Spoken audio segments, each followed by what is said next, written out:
Hi കൂട്ടുകാർ, അസ്സലാമു അലൈക്കും വറഹ്മത്തുള്ളാഹി തആല വബറകാതുഹു. 4ാം ക്ലാസ് ഇംഗ്ലീഷ് മീഡിയം സ്കൂൾ മദ്രസയുടെയും ബോഡി മദ്രസയുടെയും വിദ്യാർത്ഥികൾക്ക് ഉപകാരപ്പെടുത്താവുന്ന മസായിലുൽ ഫിഖിൻ്റെ ഒരു ചോദ്യ പേപ്പറുമായിട്ടാണ് വന്നിരിക്കുന്നത്. നമുക്ക് ചോദ്യങ്ങളൊക്കെ നോക്കി ഉത്തരങ്ങൾ മനസ്സിലാക്കാം. ആദ്യം നമുക്ക് യോജിപ്പിക്കാനാണ് ഇവിടെ വന്നത്. കുനൂത്ത് എന്താണ്? അബ്ആൽ സുന്നത്താണ്. കുനൂത്ത് അബ്ആൽ സുന്നത്താണ്. അപ്പോൾ അതിൻ്റെ ഡി നമുക്കവിടെ കൊടുക്കാം. അടുത്തതാ സുജൂദിലെ ദിക്ർ ഹൈആത്ത് സുന്നത്താണ്. സുജൂദിലെ ദിക്ർ, അപ്പം അതിൻ്റെ ഈ എഴുതാം. അടുത്തതാ നെയ്യത്ത് എന്താണ്? കൽബിയാണ്. കൽബിൽ പറയേണ്ട കാര്യമാണ് കൽബി, അത് നെയ്യത്ത്, അപ്പം അതിൻ്റെ എ നൽകാം. അടുത്തതാ റുക്കൂ പ്രവർത്തനമാണ്, അപ്പം അതിന് ഫിഅലി എന്ന് പറയും. പ്രവർത്തനം ഫിഅലി, അപ്പം അതിൻ്റെ ബി നമുക്കവിടെ എഴുതാം. അടുത്തത് എന്താണ്? ഫാത്തിഹ എന്താണ്? സ്വന്തം ശരീരം കേൾക്കുന്ന രീതിയിലാണ് നമ്മൾ നിസ്കാരത്തിൽ ഫാത്തിഹ ഓതേണ്ടത്. അതിന് കൗലി എന്നാണ് പറയുക, കൗലി. അപ്പം അതിൻ്റെ സി നമുക്കവിടെ എഴുതാം. ഇനി പൂരിപ്പിക്കാനാണ്. പരലോകത്ത് സുന്നത്തുകൾ കൊണ്ട് ഡാഷിലെ കുറവുകൾ പരിഹരിക്കും. എന്താണ്? സുന്നത്തുകൾ കൊണ്ട് ഫർലിലെ കുറവുകൾ പരിഹരിക്കും. അടുത്തതോ റമളാനിൽ മാത്രമേ ഡാഷ് ജമാഅത്ത് സുന്നത്തുള്ളൂ. എന്താണ്? റമളാനിൽ മാത്രമേ വിത്തർ നിസ്കാരം ജമാഅത്ത് സുന്നത്തുള്ളൂ. പെരുന്നാൾ നിസ്കാരത്തിന് 1-ാം റക്അത്തിൽ ഡാഷ് തക്ബീർ ചൊല്ലണം. എത്ര തക്ബീറാണ്? 7 തക്ബീർ ചൊല്ലണം. പെരുന്നാൾ നിസ്കാരത്തിന് 2-ാം റക്അത്തിൽ 5 തക്ബീറുകളാണ്. 1-ാം റക്അത്തിൽ 7 തക്ബീറുകൾ ചൊല്ലണം. തക്ബീറുകൾക്കിടയിൽ എന്ത് ചൊല്ലണം എന്നൊക്കെ നമ്മൾ പഠിച്ചിട്ടുണ്ട്. അപ്പോൾ അതൊക്കെ നിർബന്ധമായിട്ട് പഠിക്കുക. അതൊക്കെ ചോദ്യം വരും, തക്ബീറുകൾക്കിടയിൽ എന്ത് ചൊല്ലണം എന്നൊക്കെ കേട്ടോ. അടുത്തത് റവാത്തിബ് മുഅക്കദായത് ഡാഷ് റക്അത്താണ്. എത്രയാണ്? റവാത്തിബ് മുഅക്കദ് 10 റക്അത്താണ് മുഅക്കദായത്. റവാത്തിബ് സുന്നത്തുകൾ 20 റക്അത്താണ്. മുഅക്കദായത് 10 റക്അത്താണ്. അടുത്തതെന്താണ്? കുനൂത്ത് ഓതാൻ മറന്നാൽ ഡാഷ് ചെയ്യണം. എന്താണ്? സഹ്വിൻ്റെ സുജൂദ് ചെയ്യണം. കുനൂത്ത് ഓതാൻ മറന്നാൽ സഹ്വിൻ്റെ സുജൂദ് ചെയ്യണം. അത് സലാം വീട്ടുന്നതിൻ്റെ തൊട്ട് മുമ്പായിട്ടുള്ള 2 സുജൂദാണ്. സലാം വീട്ടുന്നതിന് തൊട്ട് മുമ്പുള്ള 2 സുജൂദാണ് സഹ്വിൻ്റെ സുജൂദ്. മനസ്സിലാക്കുക. ഇനി ഒറ്റ വാക്കിൽ ഉത്തരം എഴുതാനാണ്. എന്താ വന്നത്? ആയത്തുൽ കുർസി ഏത് സൂറത്തിലാണ്? ആയത്തുൽ കുർസി ഏത് സൂറത്തിലാണ്? സൂറത്തുൽ ബക്കറയിലാണ് ആയത്തുൽ കുർസി. അടുത്തതാ തുടർച്ചയായി എത്ര ചലനം ഉണ്ടായാലാണ് നിസ്കാരം ബാത്തിലാവുക? എത്ര ചലനാണ്? തുടർച്ചയായി 3 ചലനങ്ങൾ ഉണ്ടായാലാണ്. തുടർച്ചയായി 3 ചലനങ്ങൾ ഉണ്ടായാൽ നിസ്കാരം ബാത്തിലാകും. അതുപോലെ ഖുർആന് ദിക്ർ വചനങ്ങളില്ലാത്ത 2 അക്ഷരമോ അർത്ഥമുള്ള 1 അക്ഷരമോ മൊഴിഞ്ഞാലും നിസ്കാരം ബാത്തിലാകും. പിന്നെ നമ്മൾ കുറച്ച് കാര്യങ്ങളൊക്കെ പഠിച്ചിട്ടുണ്ട്, അതൊക്കെ ഓർക്കട്ടാ. പാഠഭാഗം നോക്കി അതൊക്കെ മനസ്സിലാക്കുക, നിസ്കാരം ബാത്തിലാകുന്ന കാര്യങ്ങൾ. അടുത്തെന്താണ്? നിസ്കരിക്കുന്ന വ്യക്തി 2 അടി മുന്നോട്ട് വെച്ചാൽ നിസ്കാരം ബാത്തിലാകുമോ? നിസ്കരിക്കുന്ന വ്യക്തി 2 അടി മുന്നോട്ട് വെച്ചാൽ നിസ്കാരം ബാത്തിലാകുമോ എന്ന് വെച്ചാൽ ബാത്തിലാകില്ല. തുടർച്ചയായി 3 ചലനങ്ങൾ ഉണ്ടായാലാണ് നമ്മൾ പറഞ്ഞത്. അപ്പോൾ ബാത്തിലാകില്ല, എഴുതട്ടാ. അടുത്തെന്താണ്? പെരുന്നാൾ നിസ്കാരത്തിന് എത്ര ഹുത്തുബകളുണ്ട്? പെരുന്നാൾ നിസ്കാരത്തിന് 2 ഹുത്തുബകളാണ്. അത് നിസ്കാരത്തിന് ശേഷമാണ്, സലാം വീട്ടിയതിന് ശേഷമാണ് 2 ഹുത്തുബ. മനസ്സിലാക്കണം കേട്ടോ. ജുമാ നിസ്കാരത്തിന് മുമ്പും പെരുന്നാൾ നിസ്കാരത്തിന് ശേഷവുമാണ് ഹുത്തുബ ഉള്ളത്. അടുത്തത് വിത്തർ കുറഞ്ഞ പൂർണ്ണ രൂപം എത്ര റക്അത്താണ്? എത്രയാണ്? ഏറ്റവും കുറഞ്ഞ പൂർണ്ണ രൂപം 3 റക്അത്താണ്. വിത്തർ ചുരുങ്ങിയത് 1 റക്അത്തും കൂടിയത് 11 റക്അത്തുമാണ്. എന്നാൽ കുറഞ്ഞ പൂർണ്ണ രൂപം 3 റക്അത്താണ്. മനസ്സിലാക്കണം കേട്ടോ.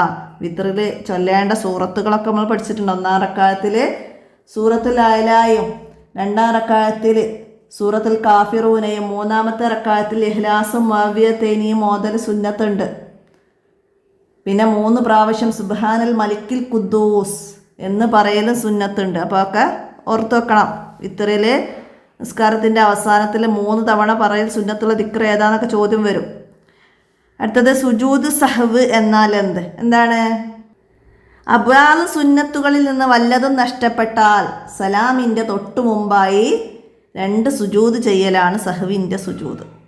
അബ്ആൽ സുന്നത്തുകളിൽ നിന്ന് വല്ലതും നഷ്ടപ്പെട്ടാൽ സലാമിൻ്റെ തൊട്ട് മുമ്പായി 2 സുജൂദ് ചെയ്യലാണ് സഹവിൻ്റെ സുജൂദ്.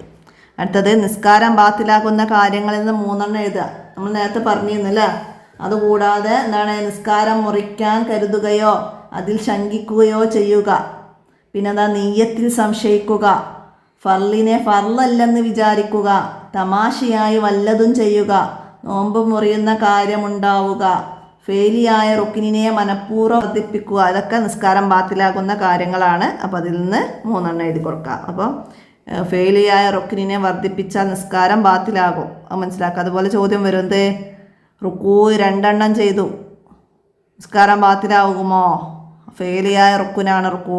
അപ്പോൾ അത് മനസ്സിലാക്കണം. അടുത്ത എന്താണ് ജമാഅത്ത് സുന്നത്തില്ലാത്ത സുന്നത്ത് നിസ്കാരങ്ങളിൽ നിന്ന് 3 എഴുതുക. ജമാഅത്ത് സുന്നത്തുള്ളതും സുന്നത്തില്ലാത്തതും പഠിച്ചിട്ടുണ്ട് അല്ലേ? ഇവിടെ ജമാഅത്ത് സുന്നത്തില്ലാത്ത നിസ്കാരമാണ് ചോദിച്ചത്. ഏതൊക്കെയാണ്?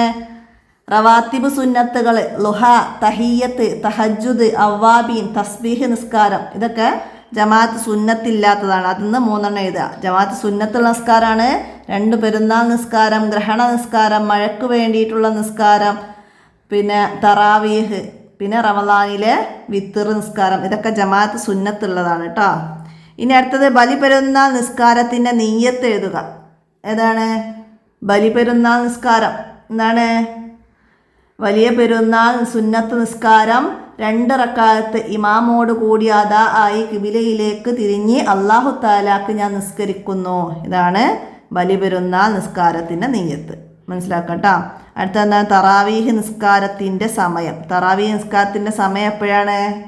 നമ്മൾ 13ാമത്തെ പാഠത്തിൽ നമ്മൾ പഠിച്ചിട്ടുണ്ട് നിസ്കാരം, സമയം, റക്അത്തുകൾ എന്നൊക്കെ പറഞ്ഞിട്ട്. അപ്പോൾ അത് എല്ലാ നിസ്കാരത്തിൻ്റെയും സമയങ്ങളും റക്അത്തുകളുടെ എണ്ണമൊക്കെ പഠിക്കണം കേട്ടോ.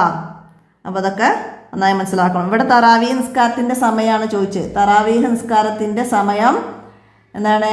റമളാനിൽ ഇശാ നിസ്കരിച്ചതിന് ശേഷം സുബ്ഹ് വരെയാണ്. റമളാനിൽ ഇശാ നിസ്കരിച്ചതിന് ശേഷം സുബ്ഹ് വരെയാണ്. പെരുന്നാൾ നിസ്കാരത്തിൻ്റെ സൂര്യൻ ഉദിച്ചത് മുതൽ ളുഹ്ർ വരെയാണ്. വെള്ളം ആവശ്യമുള്ളപ്പോഴുള്ള നിസ്കാരം, അതാണ് മഴയ്ക്ക് വേണ്ടിയുള്ള നിസ്കാരം. ഗ്രഹണം തുടങ്ങിയത് മുതലുള്ള നിസ്കാരം അല്ലേ? ഗ്രഹണ നിസ്കാരം. അങ്ങനെ എല്ലാത്തിൻ്റെതും അതിൻ്റെ റക്അത്തുകളുടെ എണ്ണമൊക്കെ നിർബന്ധമായിട്ടും പഠിക്കുക, എന്തായാലും വരും അത് നോക്കട്ടോ. അടുത്ത എന്താണ്? കുറിപ്പ് എഴുതാനാണ്. മുഅക്കദായ റവാത്തിബ് സുന്നത്ത് നിസ്കാരങ്ങൾ വിശദീകരിക്കുക. എപ്പോഴൊക്കെയാണ് എന്നുള്ളത് വിവരിക്കാനാണ്. എപ്പോഴൊക്കെയാണ് മുഅക്കദായ 10 റക്അത്ത് സുന്നത്തുകൾ? ളുഹ്റിൻ്റെ മുമ്പ് 2, ശേഷം 2, മഗ്രിബിന് ശേഷം 2, ഇശായിന് ശേഷം 2, സുബ്ഹിൻ്റെ മുമ്പ് 2. ഇങ്ങനെ ആണ് മുഅക്കദായ റവാത്തിബ് സുന്നത്തുകൾ. റവാത്തിബ് സുന്നത്തുകൾ 22. അത് എപ്പോഴൊക്കെയാണെന്നുള്ളതും അതുപോലെ മനസ്സിലാക്കുക. അതുപോലെ വന്നാൽ എഴുതാൻ കഴിയണം. ഇതുപോലെ നമുക്ക് ഓരോ പാഠത്തുനിന്നും 5 വരി കുറയാതെ എഴുതാൻ കഴിയണം. മനസ്സിലായില്ലേ? പെരുന്നാൾ നിസ്കാരത്തെക്കുറിച്ചിട്ട്, അതുപോലെ സുന്നത്ത് നിസ്കാരങ്ങളെ കുറിച്ചിട്ട്, അതുപോലെ നിസ്കാരം ബാത്തിലാകുന്ന കാര്യങ്ങൾ, അബ്ആദ് സുന്നത്തുകൾ, അങ്ങനെ ഓരോ കാര്യങ്ങളും 5 വരി കുറയാതെ എഴുതാൻ മനസ്സിലാക്കാം. തറാവീഹ് വിത്തർ അതിനെക്കുറിച്ചിട്ടൊക്കെ എഴുതാൻ വരും. അപ്പോൾ എല്ലാവരും നന്നായി മനസ്സിലാക്കി പഠിക്കുക. വീഡിയോ കൂട്ടുകാർക്കൊക്കെ ഷെയർ ചെയ്തിട്ട് ഉപകാരപ്പെടുത്തുക. ഇന്നത്തെ വീഡിയോ ഇവിടെ അവസാനിപ്പിക്കുകയാണ്. എന്തെങ്കിലും തെറ്റുകളൊക്കെ പെടുന്നുണ്ടെങ്കിൽ കമൻ്റായിട്ട് അറിയിക്കണം. അസ്സലാമു അലൈക്കും വറഹ്മത്തുള്ളാഹി.